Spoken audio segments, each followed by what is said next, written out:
ان الحمد للہ نحمده ونستعینه ونستغفره ونعوذ باللہ من شرور انفسنا ومن سیئات اعمالنا من يهده اللہ فلا مضل له ومن يضلل فلا هادی له واشهد ان لا الہ الا اللہ وحدہ لا شریک له واشهد ان محمدا عبدہ ورسولہ اما بعد فإن خیر الحدیث کتاب اللہ وخیر الہدی ہدی محمد صلی اللہ علیہ وآلہ وسلم وشر الامور محدثاتها وكل محدثة بدعة وكل بدعة ضلالة وكل ضلالة في النار.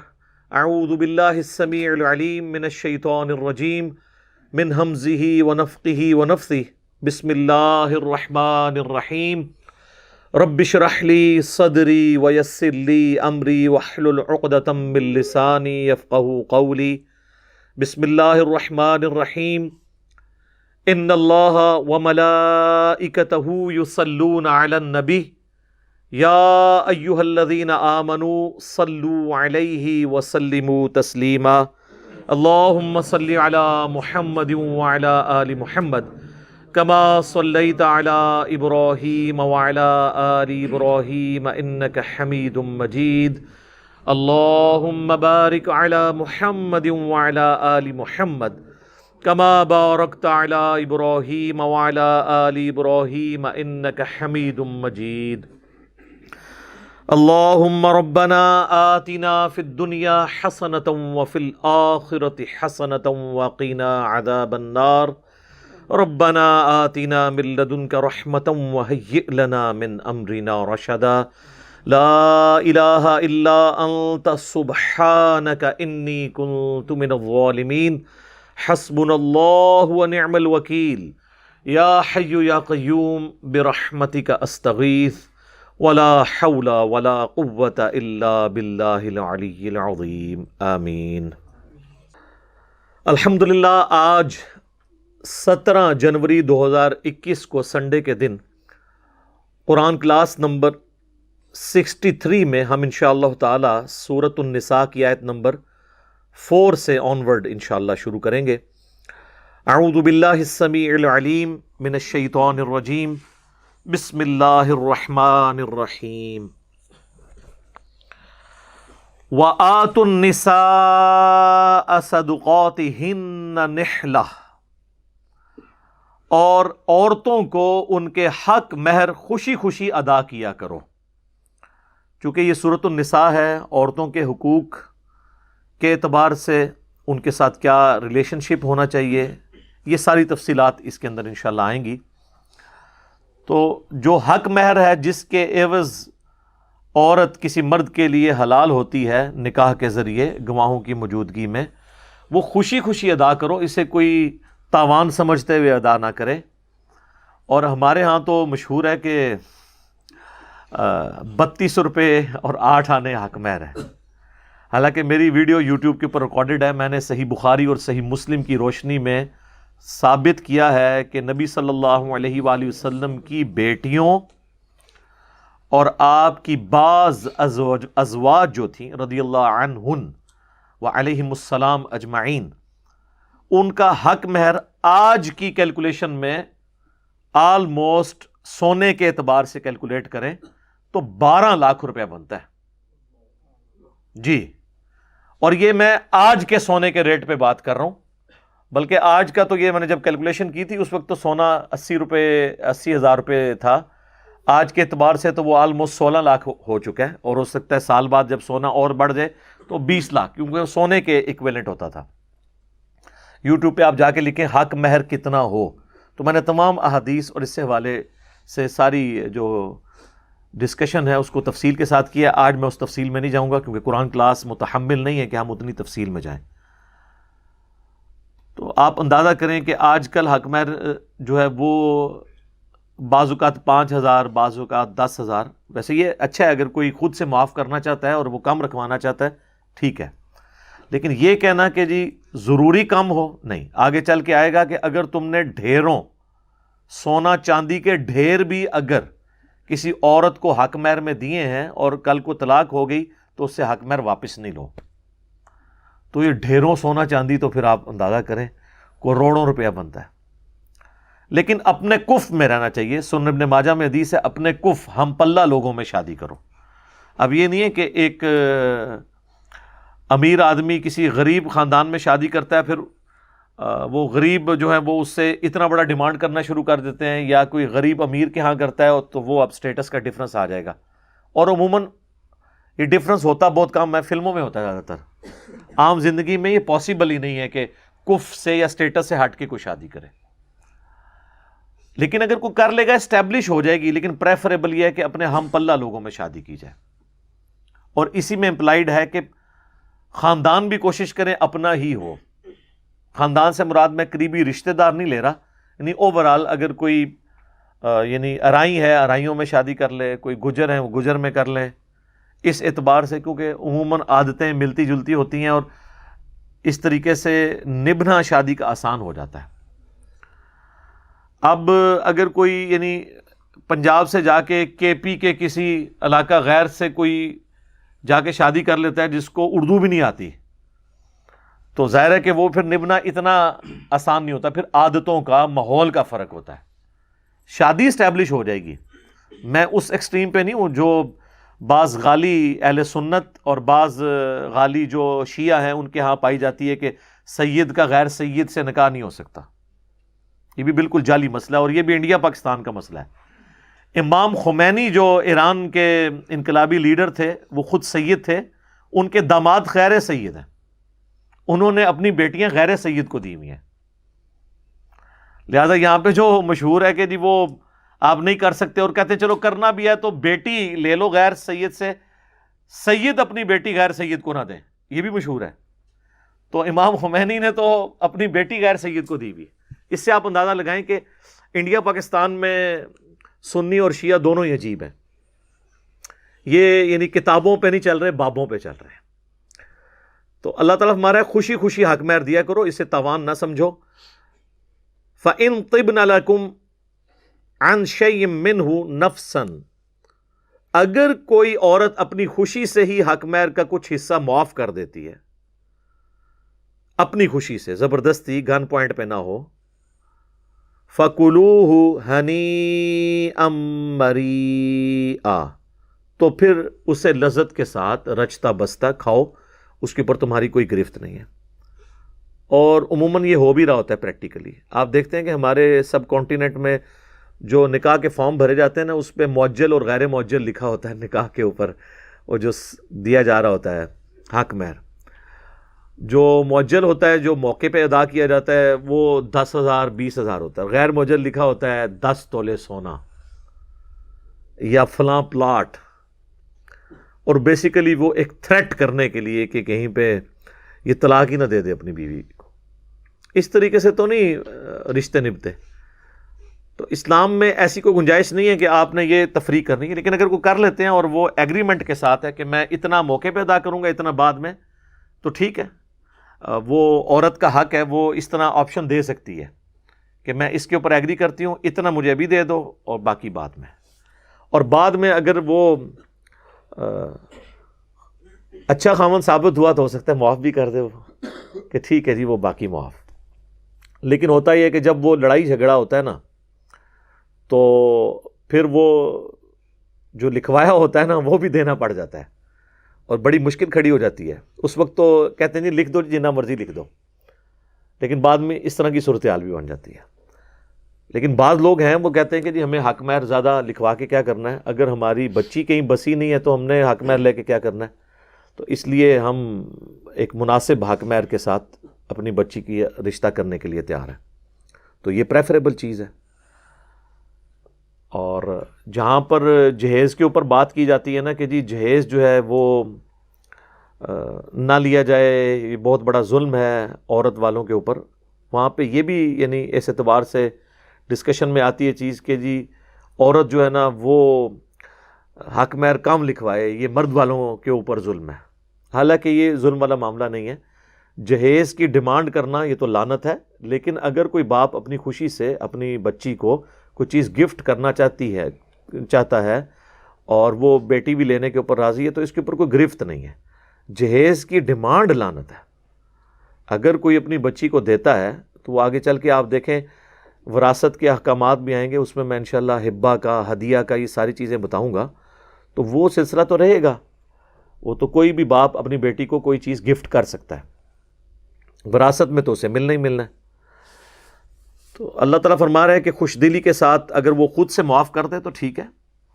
وَلَا تُؤْتُوا السُّفَهَاءَ أَمْوَالَكُمُ الَّتِي جَعَلَ اللَّهُ لَكُمْ قِيَامًا، اور نادانوں کو جو بے وقوف ہیں یا بھی چھوٹے بچے ہیں اور وہ یتیم ہو گئے ہیں اور تم ان کے سرپرست ہو، تو ان کے مال ان کے حوالے مت کرو۔ جو اللہ نے مال تمہاری گزر بسر کا ذریعہ بنایا ہے، تم اپنے مال کو تو ضائع نہیں کرو گے، تو ان یتیم بچوں کا مال کیوں ضائع کرتے ہو ان کے حوالے؟ کیونکہ چھوٹے بچے ہیں وہ تو اڑا دیں گے، یا بے وقوف ہیں، ابھی ان کی اتنی سینس نہیں ہے اور وہ مال ضائع کر دیں گے، ابھی ان کو بیٹر فیکٹس آف لائف کا پتہ ہی نہیں ہے۔ جب بڑے ہوں گے تو ان کو پتہ چلے انہوں نے تو سارا کچھ اپنی جوانی میں لٹا دیا۔ تو ان کی پرورش کرو، یعنی جو چچا ہے یا تایا ہے، جو بھی سرپرست ہے، ان کے حوالے مال نہ کرے لیکن ان کی سرپرستی کرے، اس میں سے ورزقوہم فیہا، اس میں سے ان کو کھلاؤ ضرور، وکسوہم، اور ان کو لباس پہناؤ، ان کی بیسک نیڈز کو نان و نفقہ پورا کرو۔ ان کے جو مال ہے، یعنی جو تمہارا بھائی چھوڑ کے جداد مرا ہے، تو اب بجائے اس جداد پہ قبضہ کرنے کے، تو اب وہ جداد کے وارث تو تم نہیں ہو، اس کی اولاد ہے۔ ایک اسپیشل کیس ہو سکتا ہے کہ اگر اولاد نرینہ نہ ہو، اس میں بھی کچھ حصہ اس کو ملے گا، تو باقی کا تو اس کی اولاد وارث ہے نا۔ تو تم اگر ان کی سرپرستی کر رہے ہو تو ان کے مال کو ان کے حوالے نہ کرو، بلکہ اس کو استعمال کرو ان کے اوپر، چاہے کھانے پینے کے اعتبار سے، خواہ لباس کے اعتبار سے۔ وَقُولُوا لَهُمْ قَوْلًا مَعْرُوفًا، اور ان سے بھلائی کے ساتھ بات کرو، اچھے طریقے سے پیش آؤ، جس طرح اپنی اولاد کے ساتھ۔ وَابْتَلُوا الْيَتَامَى حَتَّى إِذَا بَلَغُوا النِّكَاحَ، اور یتیموں کو آزماتے رہو یہاں تک کہ وہ بڑی عمر کو، نکاح کی عمر کو پہنچ جائیں۔ آزماتے رہو یعنی ان کو وقتاً فوقتاً ان کی ٹریننگ کرتے رہو کہ پیسے کو ضائع نہیں کرنا، تھوڑے پیسے دیے اور دیکھا اس کا کیا ایٹیچیوڈ ہے، ان کو ایجوکیٹ کرتے رہو، تاکہ جب وہ بڑے ہوں تو اب ان کے سر پہ باپ تو نہیں ہے، تم سرپرست ہو، تو ان کی اسی طریقے سے ٹریننگ کرو کہ جب بڑے ہوں تو اس مال کو ضائع نہ کریں۔ فَإِنْ آنَسْتُم مِّنْهُمْ رُشْدًا، اور پھر جب تم ان سے کوئی دانائی کی بات محسوس کرو کہ اب یہ اس قابل ہو گئے ہیں کہ یہ اپنا مال، اپنی جائیداد کو سنبھال سکتے ہیں، فَادْفَعُوا إِلَيْهِمْ أَمْوَالَهُمْ، تو ان کا مال ان کی طرف لوٹا دو۔ اب اللہ سے اجر لینا ہے، جتنا عرصہ تم نے ان کے مال کی حفاظت کی ہے، یہ نہیں ہے کہ اس پہ اب قابض ہو کے بیٹھ جاؤ۔ وَلَا تَأْكُلُوهَا إِسْرَافًا وَبِدَارًا أَن يَكْبَرُوا، اور نہ کھاؤ اس میں سے، فضول خرچی نہ کرو جلدی جلدی اس خوف سے کہ وہ بڑے ہو جائیں گے۔ یہ نہ ہو کہ مطلب اس کو تیزی سے خرچ کرو ان کے اوپر بھی، اور کچھ اپنا بھی حصہ رکھ رہے ہو کہ ان کے بڑے ہونے سے پہلے ہی میں جائیداد ختم کر لوں، یہ بڑے ہو گئے تو پھر ہو سکتا ہے چچا تایا کے اوپر مقدمے کر کے تو وہ کہیں گے ہمارے ابا جی کی فلاں جائیداد تو آپ نے سنبھالی ہوئی ہے، اس سے پہلے ہی آپ جائیداد بیچ کے کھا جاؤ۔ یہ نہ ہو، یہ پریکٹیکلی آج بھی ہو رہا ہے، آپ دیکھ لیں۔ 1400 سال ہو چکے ہیں اس کتاب کو آئے ہوئے، لیکن مسلمان نے صرف اسلام قبول کیا ہے، اسلام کی باتوں کو قبول نہیں کیا۔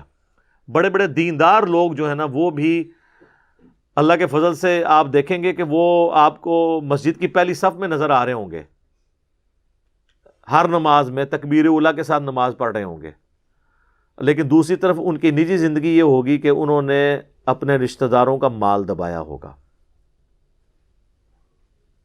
ابھی کتنا خطرناک معاملہ ہے، اور وہ یہ سمجھتے ہیں شاید ہماری نمازیں ہمیں بچا لیں گی۔ حقوق العباد تو اللہ نے ہی معاف کرنے ہیں، اس ٹاپک پہ میں کئی دفعہ بول چکا ہوں، اور وہ جو صحیح مسلم کی حدیث ہے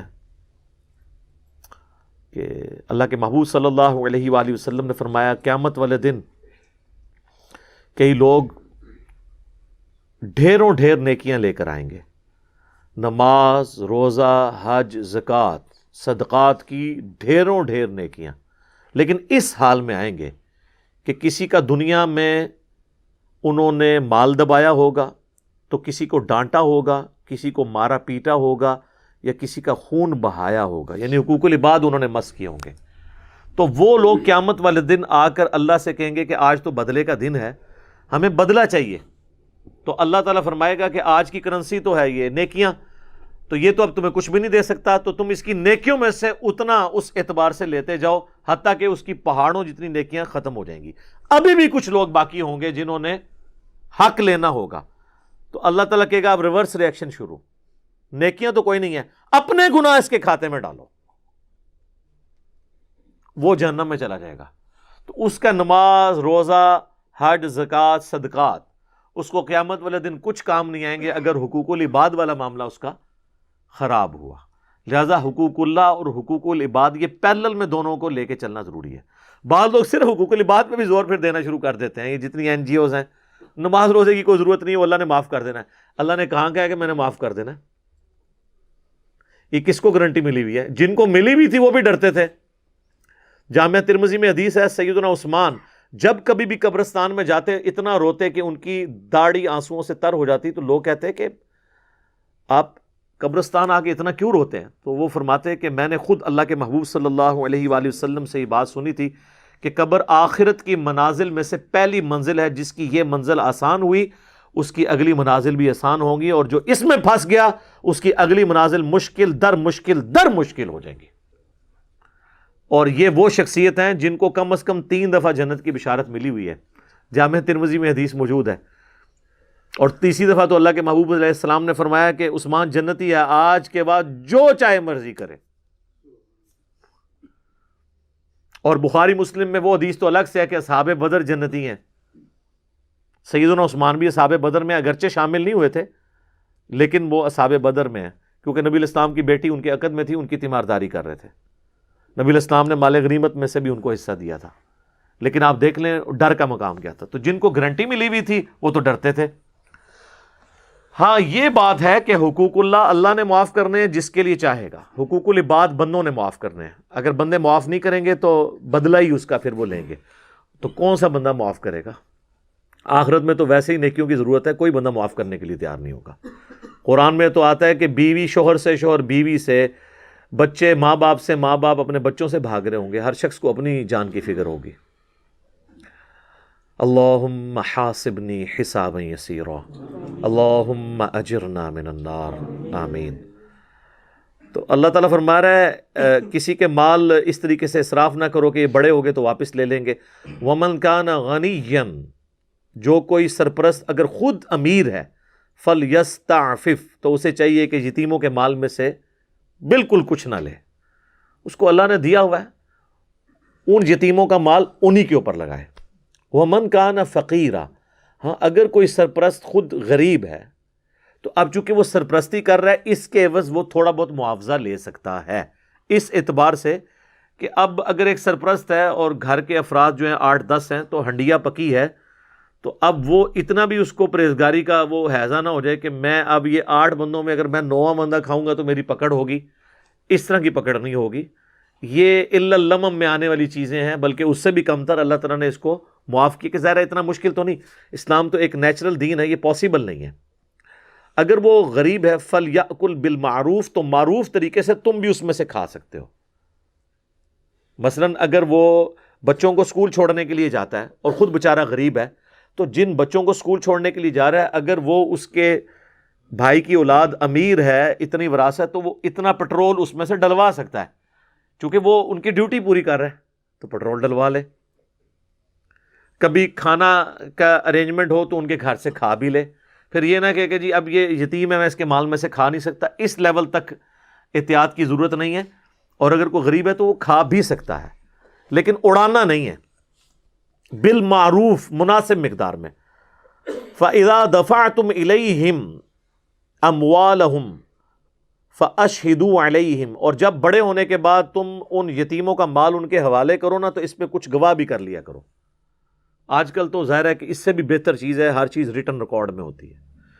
ایون آج کل تو سرپرستی والا معاملہ بھی بہت تھوڑا ہی ہوتا ہے، بینک بیلنس خود بخود آٹومیٹکلی ٹرانسفر ہو جاتا ہے، اور جائیداد بھی اگر نام پہ ہے وہ خود بخود آ جاتی ہے.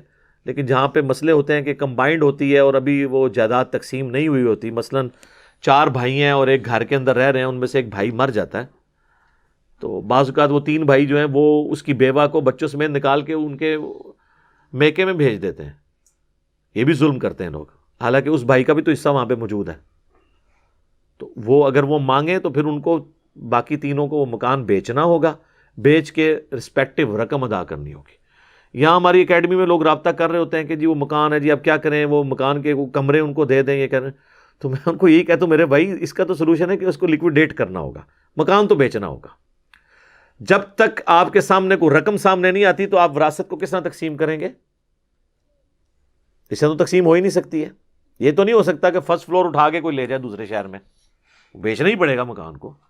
ہاں بیچ میں جو رہ رہے ہیں وہ کمروں کی آپ ڈویژن کر سکتے ہیں کہ وقتی طور پہ رہ لو.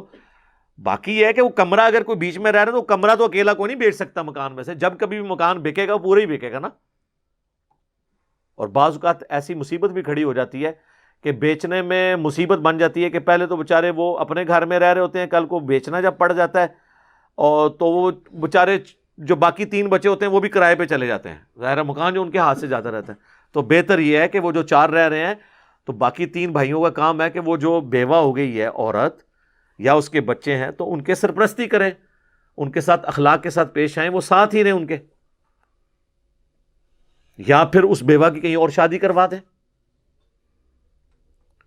تو یہ باتیں اب ہے تو بڑی سیدھی سیدھی نظر آتی ہیں لیکن پریکٹیکلی اس پہ عمل کرنا بڑا مشکل ہے. وَكَفَى بِاللَّهِ حَسِيبًا، اور اللہ حساب لینے کو کافی ہے. یعنی تم نے گواہ کر لیا، تم نے جائیداد پوری دی نہیں تھی، دنیا میں تم دھوکہ بھی کر لو گے لیکن یاد رکھنا حساب و کتاب اللہ کے ہاں ہے. دنیا میں اگر تم قانون کو چکمہ دے بھی لو گے، اللہ کے حضور یہ چیز ایکسیپٹیبل نہیں ہوگی. زمین و آسمان کی ساری مخلوقات قیامت والے دن اگر کسی شخص کے حق میں گواہی دے دیں کہ اس نے یہ جرم نہیں کیا اور اس نے وہ جرم کیا ہو، تو کیا اللہ تعالیٰ کی عدالت ایسی عدالت ہے کہ وہ سب کی گواہی قبول کر لے گی؟ نہیں. لیکن دنیا میں ہو جاتا ہے، دنیا میں ایویڈنس کے اوپر چلتا ہے. اگر آپ اپنا جرم ثابت نہیں کر سکے کسی کے خلاف اور وہ مجرم ہے، سزا اس کو نہیں ہوگی. آخرت کے بغیر مسئلہ حل ہی نہیں ہو سکتا، کیونکہ یہ اللہ ہی ہے نا جو حساب رکھ سکتا ہے اس طرح کا. تو اس میں بات کرتا ہوں، اکثر لوگ یہ کہتے ہیں نا دیکھیں جی وہ چھت پہ جانے کے لیے سیڑھی کی ضرورت ہے، تو اس طرح اللہ تعالیٰ تک پہنچنے کے لیے بابوں کی ضرورت ہے. تو ان کو پھر میں یہی مثال دیتا ہوں کہ اللہ کے بندو اللہ کے لیے مثالیں نہ بیان کرو. اللہ تعالیٰ قرآن میں جگہ جگہ کہتا ہے میرے لیے مثالیں نہ بیان کرو.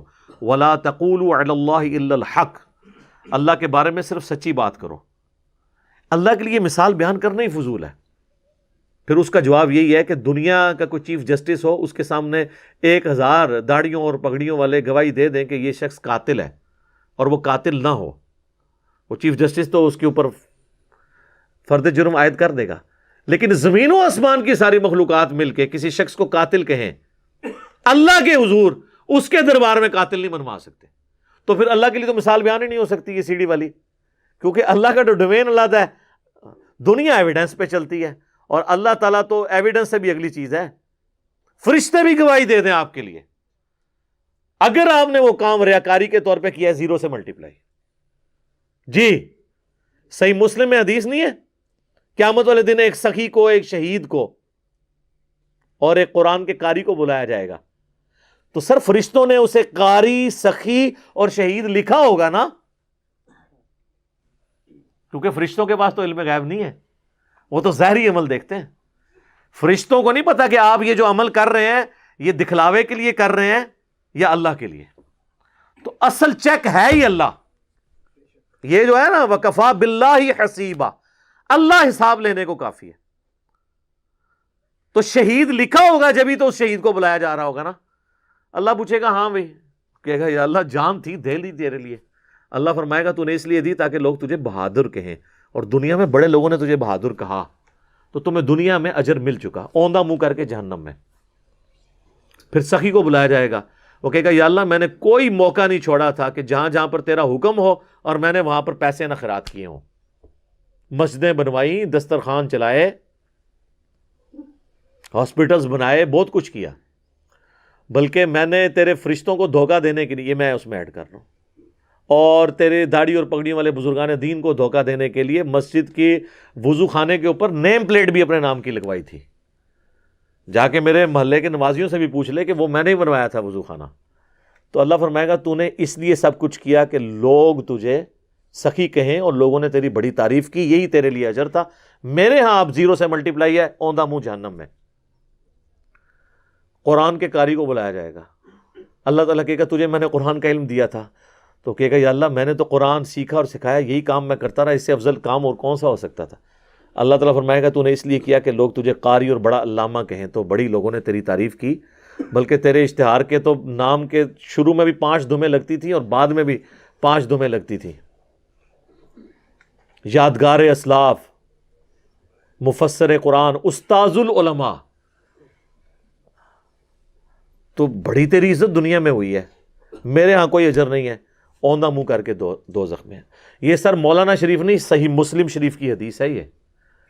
اب مجھے بتائیں دنیا میں ان 3 نیکیوں سے بڑی اگر کوئی نیکی جانتا ہے نا، بخاری اور مسلم اور قرآن حکیم کی روشنی میں، تو مجھے بتا دے شہادت سے بڑی کوئی نیکی ہے کہ جان ہی دے دی اس کے لیے؟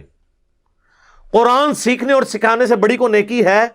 بخاری مسلم حدیث ہے سب سے بہتر وہ جو قرآن سیکھے اور سکھائے۔ اور انفاق فی سبیل اللہ، جو قرآن میں 100 سے زیادہ مقامات پہ جس کی ترغیب دلائی گئی ہے، اس سے بڑی کوئی نیکی ہے؟ لیکن یہ بڑی بڑی 3 نیکیاں بھی زیرو سے ملٹیپلائی ہیں اگر یہ دکھلاوے کے لیے کی، تو فرشتے تو لکھ لیں گے، لیکن وکفا باللہ حسیبا۔ مسند احمد میں حدیث ہے جس نے دکھلاوے کے لیے روزہ رکھا اس نے شرک کیا، جس نے دکھلاوے کے لیے نماز پڑھی اس نے شرک کیا، اور جس نے دکھلاوے کے لیے صدقہ کیا اس نے بھی شرک کیا۔ لو جی، نماز میں شرک کیسے آ گیا؟ نماز تو اللہ کی پڑھ رہا ہے، سجدہ کس کو کر رہا ہے؟ اللہ کو۔ اس بندے کو تو نہیں کر رہا جس کے سامنے وہ خوشی خوشی سے نماز پڑھ رہا ہے، کر رہا اللہ کو ہے، لیکن اللہ اتنا غیرت مند ہے کہ سجدہ مجھے کیا اور نیت یہ تھی کہ لوگ تجھے کہیں بڑی لمبی نماز پڑھ رہا ہے، تو میں نے اس کو 0 سے ملٹیپلائی کر دینا۔ صدقہ میرے لیے کیا، لیکن نیت تھی کہ لوگ تجھے اچھا سمجھیں کہ بڑا سخی ہے، بس لوگوں کو جیسے ہی شریک کیا نا تو میری طرف سے فارغ۔ اللہ اپنے ساتھ تو شرک برداشت ہی نہیں کرتا۔ صدقہ، روزہ، نماز، فارغ۔ تو یہ اسی لیے تو شرک اصغر کہا گیا ہے ریاکاری کو، چھوٹا شرک، آلموسٹ شرک ہی ہے۔ تو اللہ نے حساب لینا ہے۔ للرجال نصیب مما ترک الوالدان، مردوں کے لیے حصہ ہے جو اس کے ماں باپ چھوڑ کر مرے، والاقربون، اور قریبی رشتہ دار،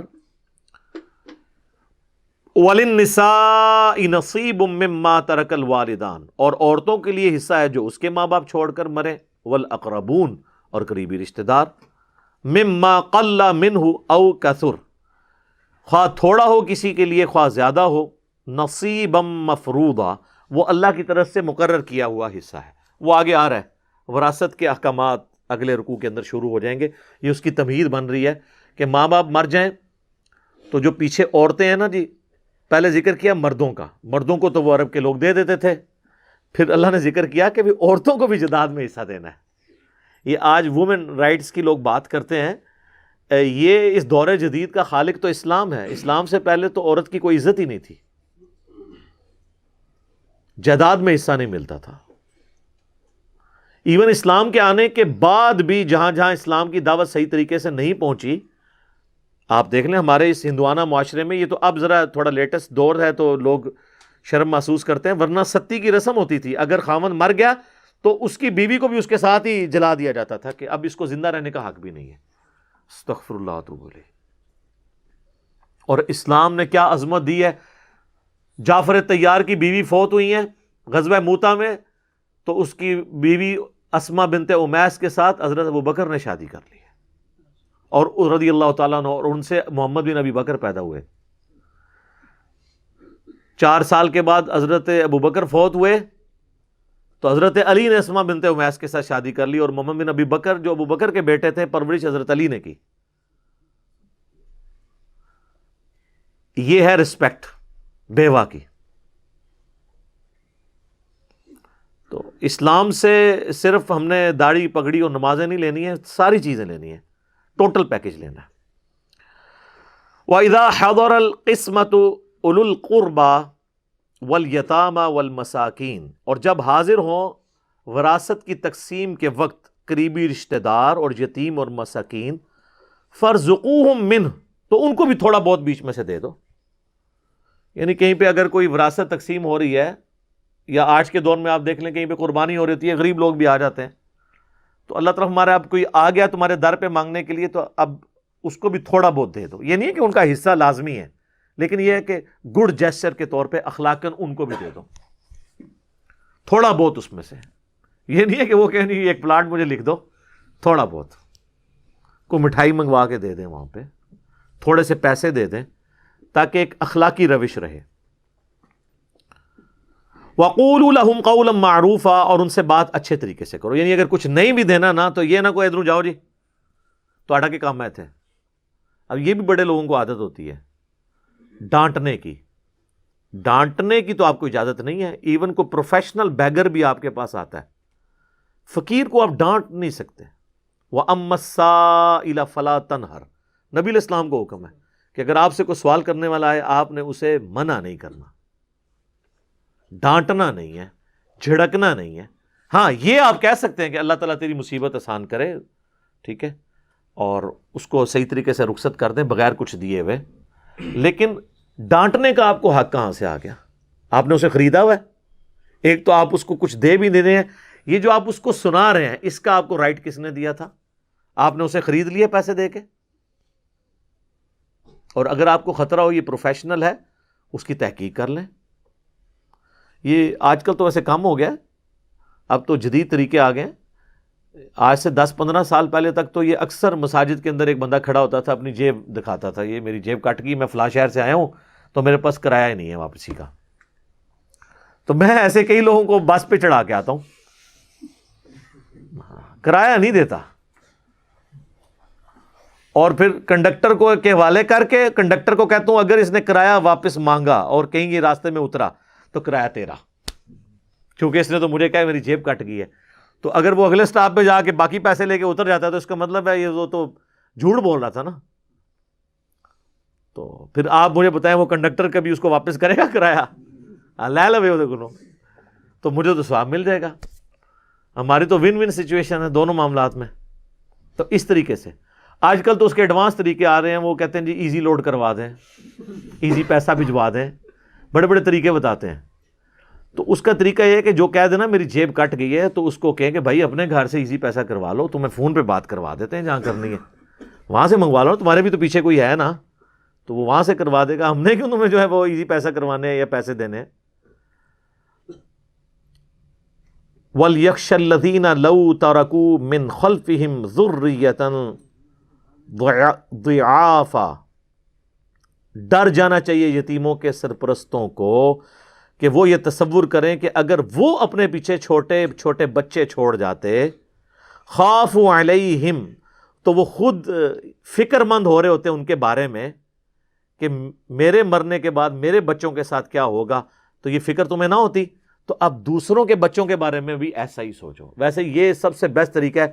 اپنے آپ کو جب دوسری جگہ رکھ کے بندہ دیکھتا ہے نا تو پھر انسان کو سمجھ آتی ہے.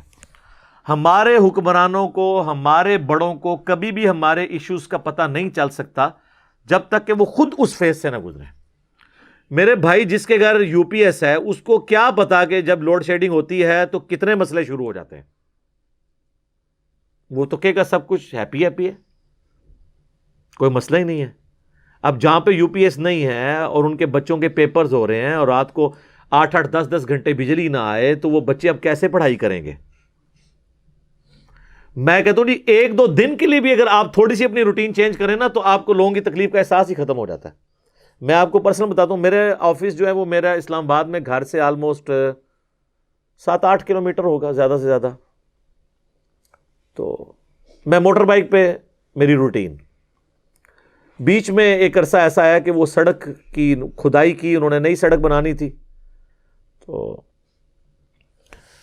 اب حالت یہ ہوتی تھی کہ ہم جب یہاں سے آفس جاتے تھے تو اس وقت تو اتنی گرد نہیں ہوتی تھی کیونکہ صبح سویرے اتنی ٹریفک نہیں ہوتی.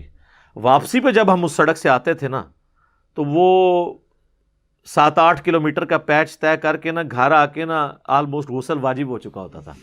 اتنی مٹی. ہیلمٹ بھی پہنا ہوا ہے تو وہ صرف ساری بچا ہے نا, باقی تو پورے جسم کے اوپر. تو ہماری ایک روٹین تھی جتنے لوگ موٹر بائک پہ جانے والے کہ ہم لوگ آ کے پھر غسل کرتے تھے اور گزرنا بھی اسی راستے سے. کیا کریں, اور کوئی الٹرنیٹو راستہ ہی نہیں ہے. ایک دن میری کوئی موٹر بائک کا ایشو تھا یا کوئی مسئلہ بن گیا تو میرے دوست نے کہا جی میں گاڑی میں نا آپ کو ساتھ لے جاؤں گا. تو اس دن میں اس کی گاڑی پہ گیا آفس. جب آفس سے واپس آیا گھر میں تو اب اس دن تو میرے پہ کوئی غسل واجب نہیں تھا, کوئی مٹی نہیں تھی, کچھ نہیں تھی. اچھا میں واپس آیا ہوں تو نارمل میں نے اپنے کام شروع کر دیے, لیکن مجھے ویسے ہی ایک نا یعنی بڑی عجیب سی کیفیت محسوس ہو رہی تھی کہ آج کوئی مسنگ ہے چیز. میں کہہ رہا تھا کیا مسئلہ ہے. ایک دن میں ہی مجھے اس چیز کا احساس نہیں رہا کہ بھئی آج میں گاڑی میں آیا ہوں تو آج میرے پہ گرد نہیں ہے, آج میں نے غسل نہیں کیا ہوا. تو پھر میں نے اس دن سوچا کہ جو لوگ روزانہ گاڑی میں اس در سے گزرتے ہیں اور جا کے اسمبلی میں بیٹھ کے کہیں کہ یہ غریب لوگوں کا ہمیں احساس ہے, ہمیں تو ایک دن میں اپنا احساس ختم ہو گیا ہے. اور جنہوں نے پوری زندگی کبھی یہاں پہ دھوڑ مٹی کھائی نہیں ہے ان کو کہاں سے احساس ہو سکتا ہے کہ ایک عام آدمی کی زندگی کیسے گزر رہی ہے. تو یہ سب کے سب ہمیں عوام کا درد ہے. بڑے بڑے محلات میں رہنے والے اور اسی طریقے سے کینٹ ایریا میں سیکیورٹی کے اندر رہنے والے لوگوں کو کیا احساس کہ کینٹ کے باہر سیکیورٹی کے کیا ایشوز ہیں. لاکھ کوئی ٹویٹ کر کے اپنی حب الوطنی یا اپنی عوام سے محبت ثابت کرتا رہے, اس طرح ثابت ہونی نہیں ہے. دنیا ہی یہ وکھرا جہاں ہے میرے بھائی. جب تک آپ اس جہاں میں آئیں گے نہیں آپ کو اس تکلیف کا احساس ہی نہیں ہوگا. وہ شخص جس کو پک اینڈ ڈراپ آفس کی طرف سے ملی ہوئی ہے اس کو کیسے احساس ہوگا کہ موٹر بائک پہ جانے والا یا 4 گاڑیوں میں لٹک کے جانے والا کس طرح آفس میں پہنچتا ہے, اس کو کبھی احساس نہیں ہوگا. تو اللہ تعالیٰ فرما رہا ہے کہ ڈر جانا چاہیے ایسے لوگوں کو جو یتیموں کی پرورش کر رہے ہیں, اس خوف سے کہ اگر وہ مر جائیں اور ان پیچھے چھوٹے چھوٹے بچے چھوڑیں تو ان کو کتنا غم ہوگا کہ میرے بچوں کا کیا بنے گا. تو دوسرے کے بچوں کو بھی اسی احساس کے ساتھ دیکھو. فَلْيَتَّقُوا اللَّهَ, پس ڈر جائیں وہ اللہ سے. وَلْيَقُولُوا قَوْلًا سَدِيدًا, اور وہی بات کہیں جو درست ہو. کسی کا مال نہ ہتھیائیں, جو پوری جائیداد ہے وہ حوالے کریں. وہ رسا کے کوئی جھوٹ نہ بولیں. بعض کا لوگ جھوٹ بھی بولتے ہیں نا, کسی میت پہ کوئی مولانا صاحب پہنچ جاتے ہیں نا تو وہ اس کے بچے بچارے کوئی 8-10 سال کے بعد آئے ہوتے ہیں وہ باپ کو دفنانے کے لیے صرف, تو وہ پھر وہیں پہ میت پہ بھی بیٹھ کے کہہ رہے ہوتے ہیں جی آخری دن چ کہندے سن کہ اے لاڑا پلاٹ ہے میں مسجد نو دے دینا. اب وہ جو بچے بچارے ہیں وہ بھی اب کیا اس کا رسپانس کریں کہ نہیں دیں گے, تو لوگ کہیں گے یار دیکھو باپ مر گئے تو اتنا بھی کرنے کے لیے تیار نہیں ہے. اس طرح کی سٹوریاں بھی لوگ گھاٹ لیتے ہیں. تو اللہ تعالیٰ مارا ہے, اللہ سے ڈر جاؤ, کوئی اس طرح کی بات نہ کرو. کئی لوگ ہمیں بھی رابطہ کرتے ہیں کہ جی وہ میرا بھائی ہے جی وہ مر گیا جی, اس نے وہ مجھ سے اظہار کیا تھا کہ یہ جو فلاں مکان ہے میں تجھے لکھ دوں گا. میں کہتا ہوں بھائی مر گیا, ہاں جی مر گیا. تو بھائی میرے بھائی جب لکھ کے نہیں دے کے گیا نا تو اب وہ تمہارا نہیں ہے, وہ وراثت میں ہی تقسیم ہوگا. اگر لکھ کے دینا ہوتا تو وہ دے جاتا. اگر اس کی خواہش تھی تو وہ بس خواہش ہی رہی نا. کئی خواہش دنیا میں تکمیل نہیں ہوتی. کئی بندوں کی خواہش ہوتی ہے کہ میں نے یہ کام کرنا ہے لیکن اس سے پہلے ہی مر جاتے ہیں. تو اب یہ تو نہیں ہے کہ مرے ہوئے بندے کی آپ نے وہ خواہش پوری کرنی ہے. ایسے پنجاب کے معاشرے میں ایسا ہوتا بھی ہے, بعض کا جوان لوگ مر جاتے ہیں نا اور ان کی شادی نہیں بھی ہوتی تو میت کو وہ پورا وہ بیدی کی رسم اور وہ پوری چیزوں سے گزارتے ہیں. اس طرح کرنے سے کچھ بھی نہیں ہونا.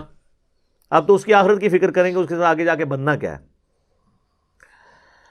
اب بڑی سخت آیت آ رہی ہے جی, یہ 10 نمبر آیت جو ہے سورہ النساء کی الارمنگ آیت ہے. یعنی اتنی تمہید کے بعد اب فائنل اللہ تعالیٰ کی طرف سے ورڈکٹ آ رہی ہے. ان الذین یاکلون اموال الیتامی ظلما, بے شک وہ لوگ جو یتیموں کا مال ہڑپ کر لیتے ہیں ظلم کرتے ہوئے. انما یاکلون فی بطونہم نارا, وہ اپنے پیٹوں میں آگ بھر رہے ہیں. وَسَيَصْلَوْنَ سَعِيرًا, اور ان قریب وہ بھڑکتی ہوئی آگ میں جھونک بھی دیے جائیں گے. یعنی کوئی کہے گا میں نے تو مال ہڑپ کیا لیکن میں نے تو اندر کوئی گرمی محسوس نہیں ہو رہی, تو اس کا جواب اللہ نے دیا وَسَيَصْلَوْنَ سَعِيرًا, ان قریب اس کی گرمی تمہیں محسوس ہوگی. اس پہ ڈاکٹر اسرار صاحب بڑا پیارا جملہ بولا کرتے تھے کہ دنیا میں مورل لا جتنے ہیں, مورل لاس, یہ ایکٹیو نہیں ہے, یہ ڈورمنٹ ہے. یعنی اگر کوئی شخص حرام کا لقمہ زبان پہ رکھتا ہے تو یہ نہیں ہوگا کہ جیسے ہی اس نے رکھا ہے تو زبان جل جائے, یا جیسے ہی پیٹ میں جائے تو پیٹ میں درد شروع ہو جائے, ورنہ تو یہ سارے پیٹ درد میں مبتلا ہوں جتنے حرام خوریاں کر رہے ہیں. لیکن آخرت میں یہی مال آگ بن جائے گا, اور جس کے پیٹ میں ہوگا وہ پیٹ میں آگ بن جائے گا. دنیا میں مورل لاز ایکٹیو نہیں ہے, ڈورمنٹ ہیں, آخرت میں ایکٹیو ہوں گے. دنیا میں صرف فزیکل لاز ایکٹیو ہیں. اگر کوئی انگارہ زبان پہ رکھے گا, چاہے کوئی حلال کا انگارہ رکھے یا حرام کا, زبان جلے گی, کیونکہ دنیا میں اللہ نے آگ کو ایکٹیو رکھا ہوا ہے, لیکن حرام کے لقمے کو ایکٹیو نہیں رکھا ہوا, وہ ڈورمنٹ ہے. وہ اللہ نے کہا کہ اپنے پیٹ میں آگ بھر رہے ہیں, لیکن کئی سوچ رہے ہوں گے کوئی آگ تو محسوس نہیں ہو رہی. وہ کہا وَسَيَصْلَوْنَ سَعِيرًا, ان قریب آگ میں جھونک دیے جائیں گے. اللہم لا تجعلنا منہم, اللہم انی اعوذ بک من عذاب جہنم ومن عذاب القبر ومن فتنة المحیا والممات ومن شر فتنة المسیح الدجال, آمین. صحیح مسلم میں حدیث ہے کہ اللہ کے محبوب صلی اللہ علیہ وآلہ وسلم نماز میں بھی قرات کے دوران جب کبھی بھی جنت کی آیات آتی تو اللہ سے جنت کا سوال کرتے, اور جب کبھی جہنم کی آیات آتی تو اللہ تعالیٰ سے جہنم کے عذاب کے اگینسٹ پناہ طلب کیا کرتے. نماز میں بھی یہ سنت ہے, اور نماز کے علاوہ بھی اگر آپ یہ قرات کر رہے ہیں تو پھر اس دوران بھی اللہ کی طرف متوجہ ہو. صحیح بخاری اور صحیح مسلم کی متفقن علیہ حدیث ہے, جس شخص نے ایک بالشت بھی زمین کسی کی دبا لی تو 7 زمینوں کا توق اس کے گلے میں قیامت والے دن ڈالا جائے گا. یہ جناب بڑا خطرناک معاملہ ہے. یہ حدیث پوری جو ہے نا وہ بخاری مسلم میں یوں ہے کہ سعید ابن زید جو حضرت عمر کے بہنوئی تھے اور عشرۃ مبشرۃ 10 خوش نصیب جنتی اصحاب میں سے تھے, ان کی شکایت مروان بن حکم جو اس وقت حضرت معاویہ رضی اللہ تعالیٰ عنہ کے دور میں مدینے کا حاکم تھا, ایک عورت نے شکایت کی کہ اس سعید نے میری زمین ہتھیا لی ہے. حالانکہ وہ زمین حضرت سعید ابن زید کی تھی. سعید ابن زید کو جب بلایا گیا تو بخاری مسلم کے الفاظ ہیں, انہوں نے مروان کے دربار میں کہا کہ میں کیوں کر کسی کی زمین دبا سکتا ہوں, جبکہ خود میں نے اپنے کانوں سے یہ بات رسول اللہ سے سنی تھی کہ جس نے کسی کی ایک بالش زمین 9 انچ دبا لی تو 7 زمینوں کا توق قیامت والے دن اس کے گلے میں ڈالا جائے گا. جس شخص نے یہ بات خود رسول اللہ سے سنی ہو صلی اللہ علیہ وآلہ وسلم, وہ کیوں کر کسی کی زمین دبائے گا؟ تو مروان نے کہا بس مجھے اس سے زیادہ ضرورت نہیں کلیریفیکیشن کی. صحابی تھے, ان کی گواہی عادلانہ تھی, لیکن سعید ابن زید کا غصہ نہیں ٹھنڈا ہوا. انہوں نے کہا اس عورت نے میرے اوپر الزام لگایا نا, تو انہوں نے کہا اے اللہ میں دعا کرتا ہوں کہ اس کو اس کی زمین میں ہی نا عبرت ناک موت دینا جس نے میرے اوپر یہ جھوٹا الزام لگایا. تو بخاری مسلم کے الفاظ ہیں کہ کچھ عرصے بعد وہ عورت پاگل ہو گئی اور وہ گلیوں میں چیختی چلاتی تھی, اسے ایسی بیماری لگ گئی اور وہ کہتی تھی مجھے سعید کی بد دعا لگ گئی ہے. اور ایک دن وہ اسی زمین کے پاس سے گزر رہی تھی تو ایک کنویں سے وہ اوندے منہ اس کنویں کے اندر گر گئی اور وہی اس کی قبر بنی. یہ حدیث بخاری میں بھی ہے, مسلم میں بھی ہے. مشکات کے اندر 3 جلد میں کرامات والے چیپٹر میں یہ نقل کیا انہوں نے. یہ صحابی کی کرامت ہے کہ ان کی بد دعا لگ گئی اس عورت کو. تو اس میں الفاظ ہیں کہ زمین و آسمان کا توق. یہاں تو میرے بھائی پورے پلاٹ پوری زمینیں ہڑپ کر جاتے ہیں, مختار نامہ لکھواتے ہیں, پھر کل کو قابض ہو جاتے ہیں. یہ آپ اکثر نہیں دیکھتے, یتیموں کی زمینوں کے اوپر قابض ہو جاتے ہیں. کتنے لوگ ہیں جو باپ کے مرنے کے بعد بہنوں کو جائیداد میں حصہ نہیں دیتے، اور جب ان کو کہیں حصہ دیں وہ کہتے ہیں بہنوں نے معاف کر دی ہے۔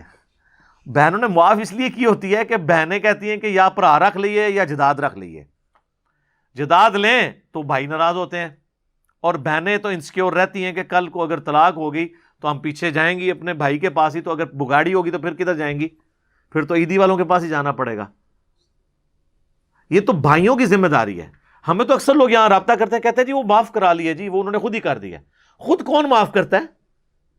ان کو پتا ہوتا ہے کہ مانگنے سے ملنا تو کوئی نہیں ہے۔ تو میں کہتا ہوں آپ اس طرح کریں کہ جو ان کا حصہ ہے ان کے ہاتھ میں رکھیں، ان کے خاوند اور ان کے بچوں کی موجودگی میں تکنا تو کون واپس کرتا ہے؟ اس عورت کا خاوند واپس کرنے دے گا؟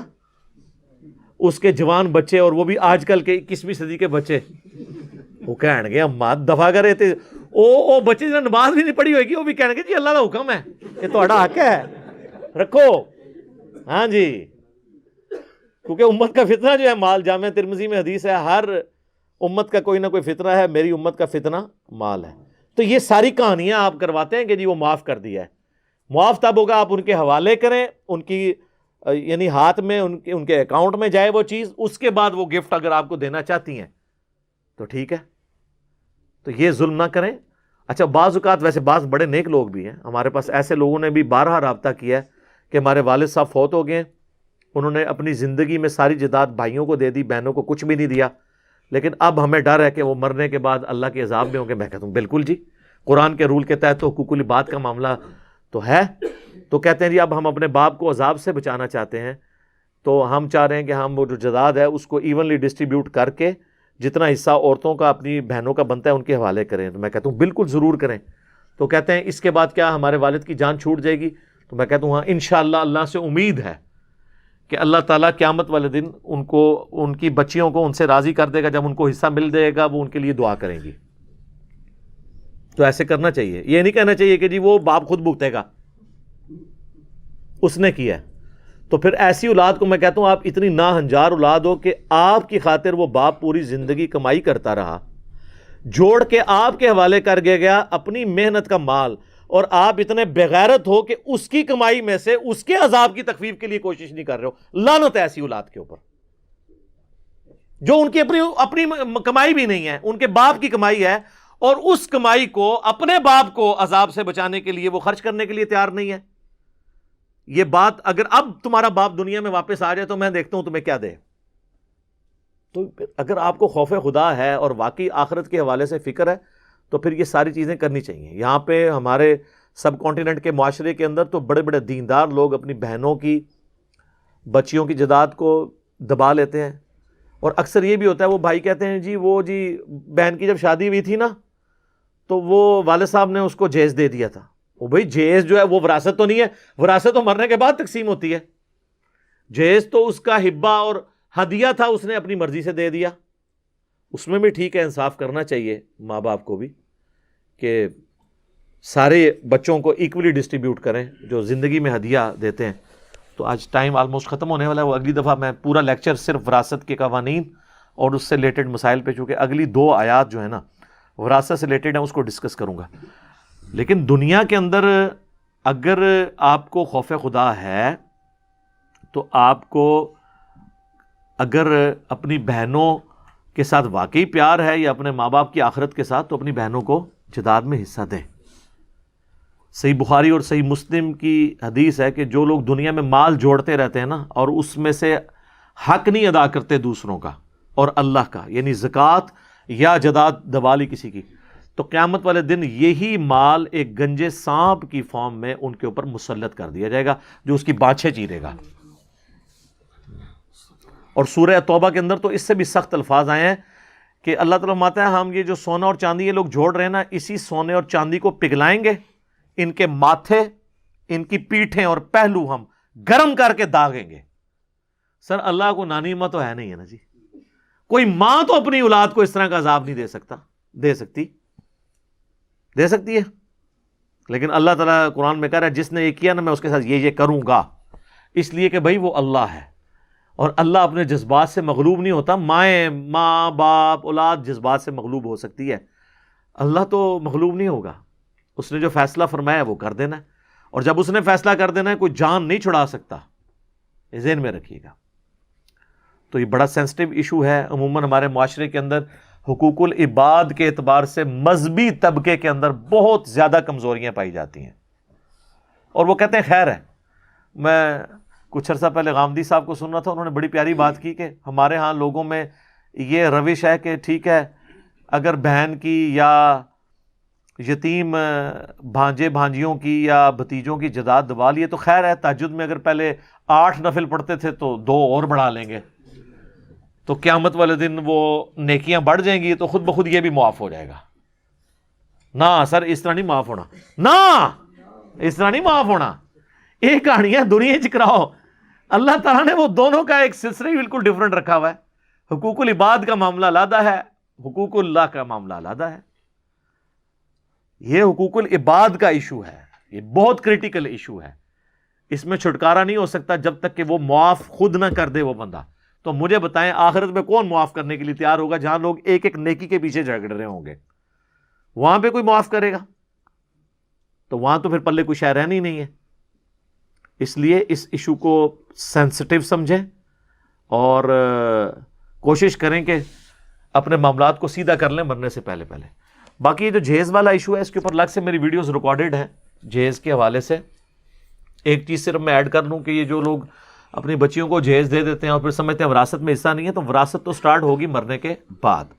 زندگی میں جو آپ دیتے ہیں یہ تحفہ ہے، تو اس میں پھر آپ کو تحفہ برابر دینا چاہیے۔ صحیح بخاری اور مسلم دونوں میں حدیث ہے، نعمان ابن بشیر رضی اللہ تعالیٰ عنہ صحابی ہیں، وہ کہتے ہیں میرے والد نے مجھے ایک غلام تحفے میں دیا اور پھر نبی علیہ السلام کی خدمت میں مجھے پیش کیا اور کہا کہ یا رسول اللہ یہ میرا بچہ، یعنی یہ لائق بچہ ہے میرا، تو اس کو میں نے یہ غلام ہبہ کیا ہے اور میں آپ کو اس پہ گواہ کرنا چاہتا ہوں۔ آپ نے فرمایا تو نے اپنی باقی اولاد کو بھی ایک ایک غلام تحفے میں دے دیا ہے؟ کہا نہیں یا رسول اللہ۔ تو فرمایا تم کیا یہ خواہش رکھتے ہو کہ تمہارے ساتھ تمہاری اولاد برابری کا سلوک کرے، یعنی جتنا یہ بیٹا عزت دے رہا ہے باقی بھی دیں؟ کہا یا رسول اللہ ایسا ہی ہے۔ تو آپ نے فرمایا پھر تم بھی ان کے ساتھ مساوات کے ساتھ پیش آؤ، اور آپ علیہ السلام نے فرمایا کہ باقیوں کو بھی ایک ایک غلام تحفے میں دو یا اس سے بھی واپس لے لو، اور اس گناہ کے اوپر مجھے گواہ نہ کرو۔ اللہ اکبر۔ حضور نے فرمایا اس ظلم اور گناہ کے اوپر مجھے گواہ نہ کرو، اس سے بھی واپس لو۔ تو زندگی میں اگر آپ کوئی اولاد کو گفٹ کرتا ہے نا کچھ حصہ، تو وہ برابری میں کرے۔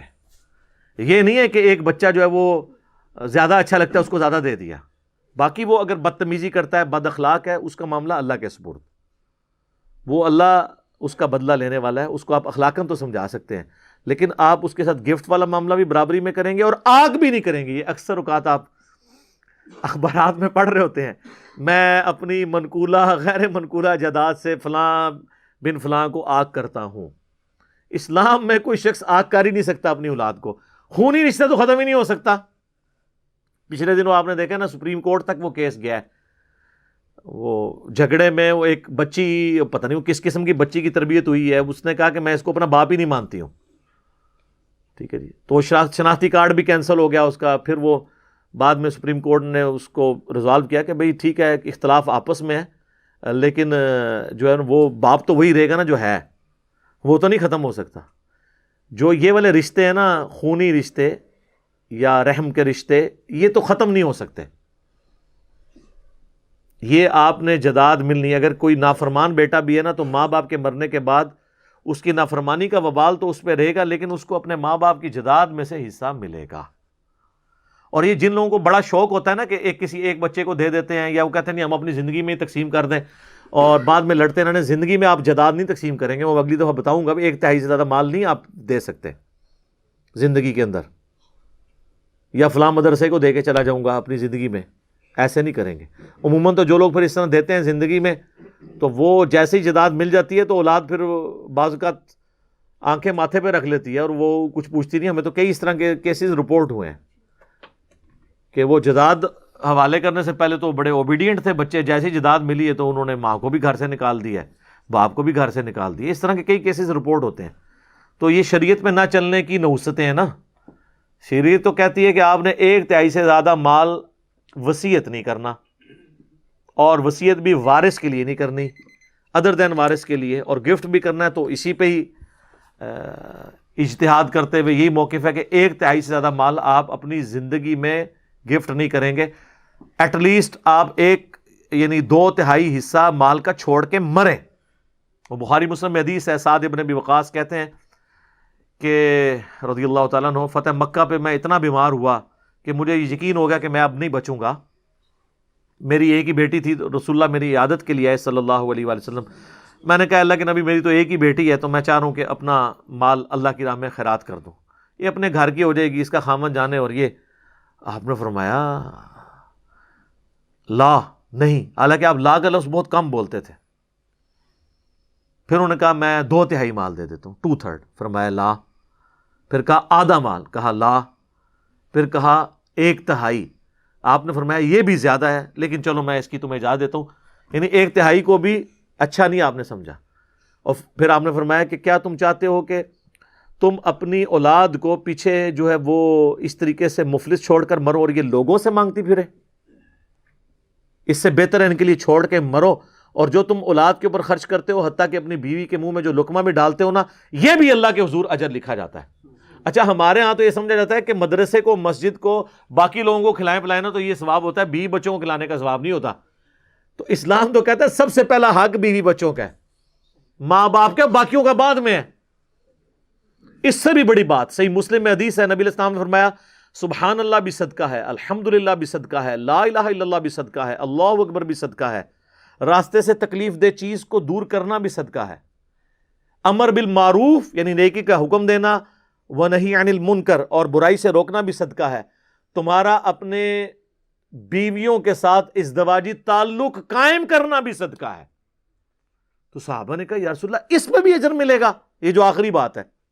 تو آپ نے فرمایا اگر یہی ضرورت تم کسی اور طریقے سے پوری کرو تو کیا تمہیں گناہ ملے گا؟ انہوں نے کہا یا رسول اللہ ملے گا. تو فرمایا تمہیں اپنی بیویوں سے ازدواجی تعلق جو خالصتاً ایک آپ سمجھ لیں اینیمل انسٹنکٹ والا معاملہ ہے، یعنی وہ کوئی عام معاشرے میں تو اس کو ایک عجیب نظر سے دیکھا جاتا ہے کہ اس کے اوپر بھی ثواب، فرمایا اس پہ بھی ثواب ملے گا.